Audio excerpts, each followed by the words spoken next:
the performance of the BJP in South India. In Tamil Nadu, in Kerala, in Karnataka, where Karnataka, of course, you know, we are already very strong. In Telangana in the coming weeks, Andhra Pradesh, and in phase 1 and phase 2 in Tamil Nadu, Kerala and in Karnataka, the BJP has performed extremely strongly. In Kerala in particular, and in Tamil Nadu, history will be made on 4th of June, and I say this with all responsibility. And those who were following the elections in Tamil Nadu and Kerala will see the dramatic change in the political equations and the political landscape, where BJP is now emerging as the principal second pole in Tamil Nadu, and in Kerala almost in 9 seats out of 20, BJP is engaged in a very, very tight three-way fight with the LDF, UDF and the NDA being the BJP. And even in the other 11 seats, the people's response to the BJP and Prime Minister Narendra Modi ji's last 10 years promises to transform the electoral result that we will all see in June 4th. So there is no doubt in my mind that the 39 seats that the BJP has in South India today,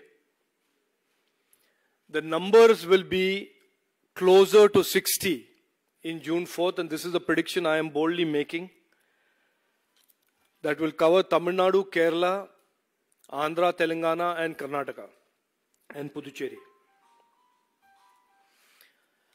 Whilst these elections have been going on, one common theme, a common narrative Congress ka raha hai, one common theme of the Congress has been the extensive use of misinformation and lies. While on one hand, our campaign has been about politics of performance, about what Narendra Modi ji has done in the last 10 years, what Narendra Modi ji's vision is for a Vikasit Bharat, how he wants to take India forward, how he wants to create more opportunities and growth for the people of India, how he wants to improve the lives of people of India. On the other hand, the Congress's campaign has been full, and I say this with utmost responsibility, full of either blatant lies and misinformation or deep fake videos or very bizarre economic proposals that remind us more of Marxism rather than any future for our country. Now, some of the examples, we've seen this in Kerala, we have seen this in Karnataka, we have seen this in Tamil Nadu, and we are now seeing this in Telangana, where a party which was known for its corruption and its loot is also now known for its lies, misinformation and its jhoot. So loot और झूठ दोनों कांग्रेस का एक signature बन गया है, और यही पार्टी केरल में लोगों को भ्रमित करते हैं या लोगों को मिसलीड करते हैं कि हम कॉन्स्टिट्यूशन बदलेंगे, 400 सीट मिलने के बाद हम कॉन्स्टिट्यूशन बदलेंगे. ये party, this is the same party that has amended the constitution more than any other party in the history of India. This party lies, and as you have seen in the recent video, goes to the extent of even manipulating a video and creating a deep fake. And I draw your attention to our Honorable Prime Minister cautioning everybody way back in January that deep fakes are going to be misused by desperate political parties. और जो उन्होंने तब कहा, आज वो Congress prove कर रहा है कि वो वही कर रहे हैं. जो आज एचएम ने दिखाया है, हमारे अमित भाई शाह ने कि मिस वीडियो को मैनिपुलेट करके रिजर्वेशन के बारे में एक झूठ बोलना, यही कांग्रेस का राजनीति है, यही कांग्रेस का स्ट्रैटेजी है। और ये पार्टी कौन? कांग्रेस पार्टी जिन्होंने कर्नाटक में ओबीसी रिजर्वेशन को लेकर उन्होंने मुस्लिम को दिया है, आंध्र प्रदेश में उन्होंने मुस्लिम्स को एक्स्ट्रा कोटा दिया है फ्रॉम दी ओबीसी, और उन्होंने रंगनाथ मिश्रा कमेटी रिपोर्ट में उन्होंने कहा है कांग्रेस ने कि हम एससी एसटी और ओबीसी से रिजर्वेशन लेके मुस्लिम्स को देंगे। ये पार्टी आज their strategy is simply to use desperate tactics like fake videos, manipulating videos to make sure people are misled and misinformed. This is a serious issue.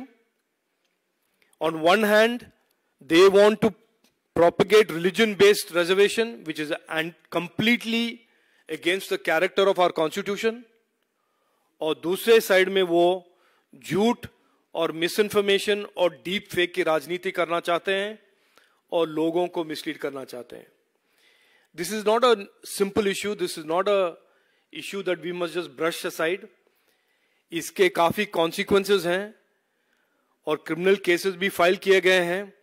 लेकिन मैं आज जरूर आपके माध्यम से, आपके द्वारा लोगों को ये बताना चाहता हूं कि कांग्रेस आज एक डेस्परेट पार्टी है। उन्होंने एक तरह से writing on the wall phase 1 और फेज 2 के बाद पहचान चुके हैं। They have understood what is the writing on the wall and they are now reduced to propagating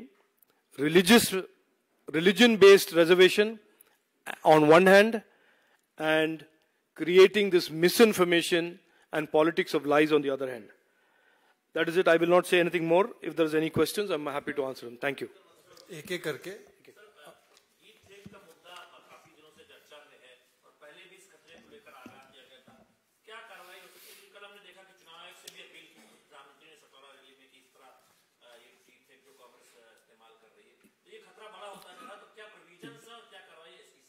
deep fakes के जो प्रावधान के जो कॉन्सिक्वेंसेस हैं क्रिमिनल लॉ में काफी सख्त है। इट इज अंडर 469, फोर्जरी भी है, आईटी एक्ट के तहत ये इलीगल भी है। और हमने जो देखा है आज, जो सुबह हमारे गृह मंत्री जी ने कहा है, दिखाया भी है कि कैसे उनके एक वीडियो को तेलंगाना कांग्रेस ने मैनिपुलेट करके उन्होंने ब्रॉडकास्ट किया है। ये कोई मामूली चीज नहीं है, ये एक क्रिमिनल एक्ट है। और क्रिमिनल एक्ट को पॉलिटिक्स में लाना और उनको उस पर डिपेंड करना, ये कांग्रेस का एक स्ट्रैटेजी है और ये कांग्रेस का एक तरह से डेस्परेशन है। ये एक हाथ वो दिखाता भी है और दूसरे साइड में it leaves them open to criminal prosecution and criminal investigation. You and then after Arun, फिर मैडम आपके पास, पहले उनको।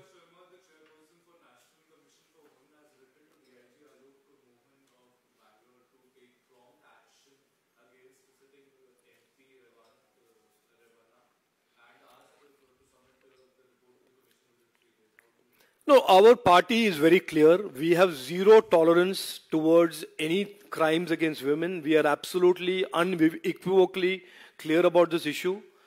There are many questions that arise from this incident. The JDS has already taken steps and suspended him. But there are many questions.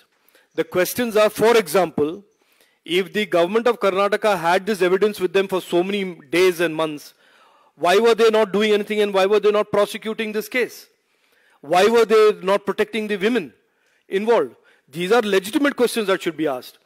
Why is this Congress party demonstrating repeatedly double standards when it comes to crimes against women? Why Sandesh Kali is not an issue to be condemned? Why Neha Hiramat in Karnataka is not an issue to be condemned? Why is it that Congress party selectively, politically chooses crimes and criminals to either support or condemn? Our party is very clear. On this issue, we will absolutely push for the full might of the law to be applied against whoever is guilty. On that, the Home Minister of this country has spoken. Our tallest leader, Amit Bhai Shah, has spoken today. And that is our position. And the JDS, I am very glad to see today on the TV, has already suspended Prajwal Ravana. And the law of the land will follow its course. Arun and then Drishti.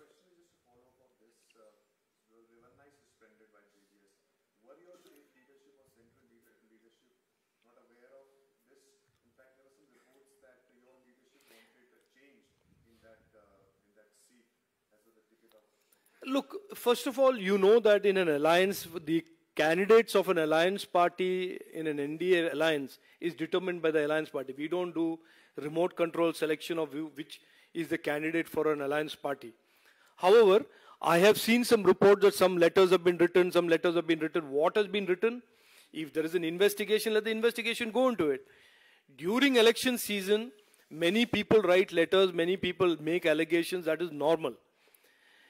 It is for the first time that it is coming to the fore that there is criminal consequences and criminal violations where a woman or women have been exploited. A video in itself is not a crime. But that a woman who was involved in the video was coerced to participate, there was exploitation, all this is only coming out now. At least to our knowledge, this is all coming out now.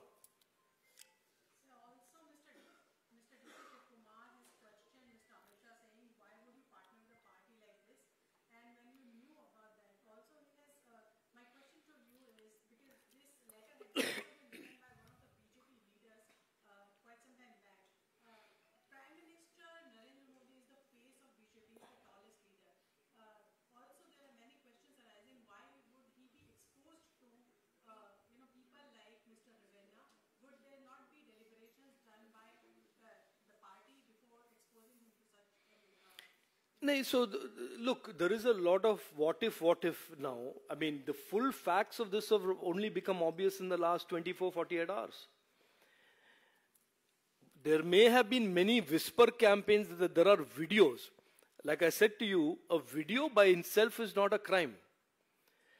But when it involves some criminal activities in the video, and that a woman or a women have been in sense exploited or coerced into participating in this, then it becomes something criminal. That fact has only come out now. And that matter should be investigated. There is a special investigative team being appointed by the government of Karnataka, and they will investigate it. To the point of DK Shivkumar suddenly becoming a character reference certificate giver, I think there is nothing more hilarious than that. DK Shivkumar is the last person who should be talking about giving character reference certificates to anybody. He is the person who was in alliance with many of these parties in the past. And so today, 2019, the Congress had an alliance with JDS. So let's not, DK Shivkumar also came and campaigned in Trivandrum against me, and somebody asked me the similar question. I said, I am not reduced to that status in politics where I need a reference certificate from DK Shivkumar. The man is out on bail on half a dozen crimes. And he's going around giving character certificates. Chodo na, unka kya hai? Can we have other questions also? हाँ, बोलिए.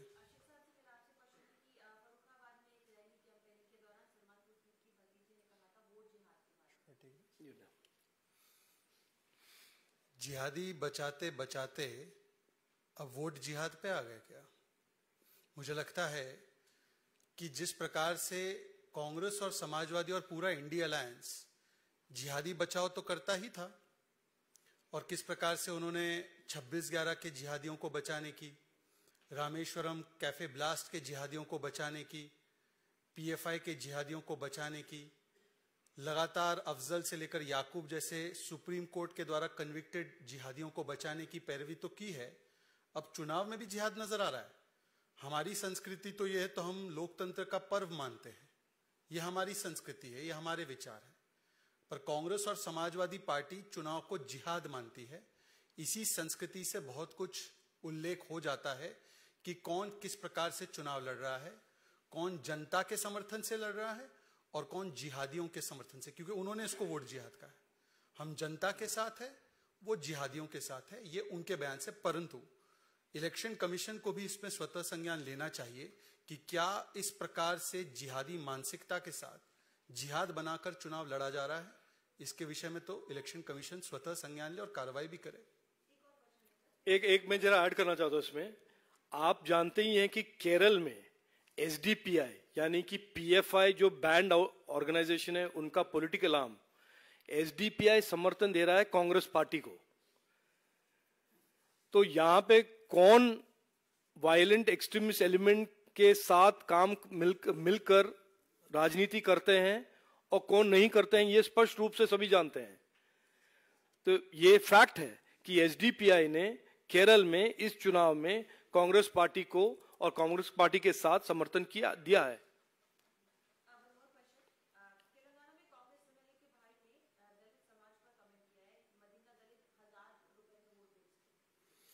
देखिए, दलितों का अपमान यही तो Congress party की पहचान है। पहले भीमराव बाबा साहेब आंबेडकर को 2 बार चुनाव हराना, फिर संविधान पर कुठाराघात करके दलित ओबीसी समाज का अधिकार जो अभी राजीव जी बता रहे थे वो छीन कर वोट बैंक को देना, धार्मिक आधार पर आरक्षण को देना, और अब सीधे सीधे वो समाज जिसने वर्षों तक अपने न्याय की लड़ाई लड़ी है, जिसको कांग्रेस और वहां की सरकारों ने न्याय नहीं दिया, जिनको मोदी जी ने न्याय दिया है, उस समाज को इस प्रकार की टिप्पणी जो मैंने आपके ही टेलीविजन चैनल पे देखा है कि 1000 रुपए में ये समाज वोट बेचता है, 10,000 में और कुछ बेचेगा। मुझे लगता है कि ये राहुल गांधी बताए कि ये मोहब्बत की दुकान है या ये नफरत के भाईजान है। और दलित समाज का, ओबीसी समाज का, अनुसूचित जाति जनजाति का समाज का जो अपमान लगातार करते हैं। इन्होंने तो देश की प्रथम महिला आदिवासी राष्ट्रपति को राष्ट्रपत्नी कहा था, तो ये इनके डीएनए में है। और मैं कह रहा हूं, कल भी यहां पर बृजलाल जी ने बताया है, गलती से यदि ये सत्ता में आए तो ये सारा आरक्षण जो दलित भाई बहनों का है, ओबीसी समाज का है, इसको छीन कर वोट बैंक को दे देंगे। ये उनके कृत्य रहेंगे। Sir, we can have some more questions from others before we come to you. ये आज मत पूछिए। आज पॉलिसी नहीं, पॉलिटिक्स पे है। Any other questions related to? Other June Nalandi Gana. I don't want to get into the prediction. No, why I brought that up only to make a point, not to be a political astrologer, to show you how significantly the political landscape is changing in South India. And I have seen this in first person, that's why I wanted to share with you, not to make any political prediction, but it is certainly 2024 elections are a very different election in South India from 2019 and 2014. And those who understand it will believe it, those who don't want to will not.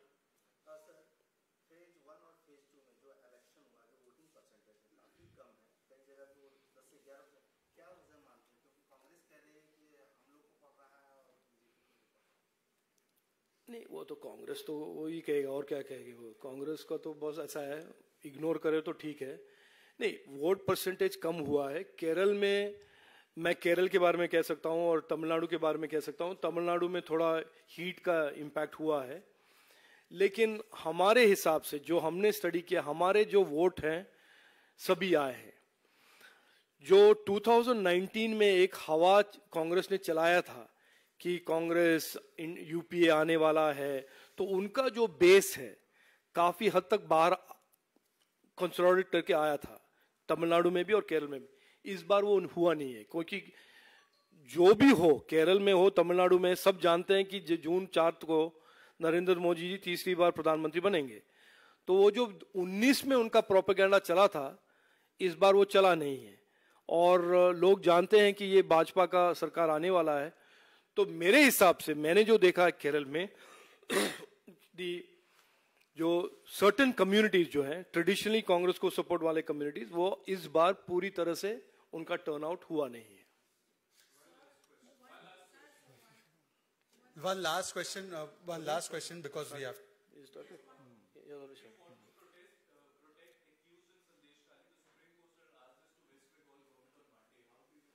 No, this is the hypocrisy, no? This is the hypocrisy that the Congress party that sits on evidence of crime against women will only surface the evidence after the elections or just during the elections, when they had it 1.5 months before. and they will be silent about Sandesh Kali. They will be silent about Neha Hiramat. This is the question that Rahul Gandhi and Priyanka Gandhi should answer. Why this double standard? What explains this double standard? And how do you expect to constantly hoodwink the people of India with this double standard? I mean, how long will you do this politics of lies and double standards? Thank you very much. Thank you very much.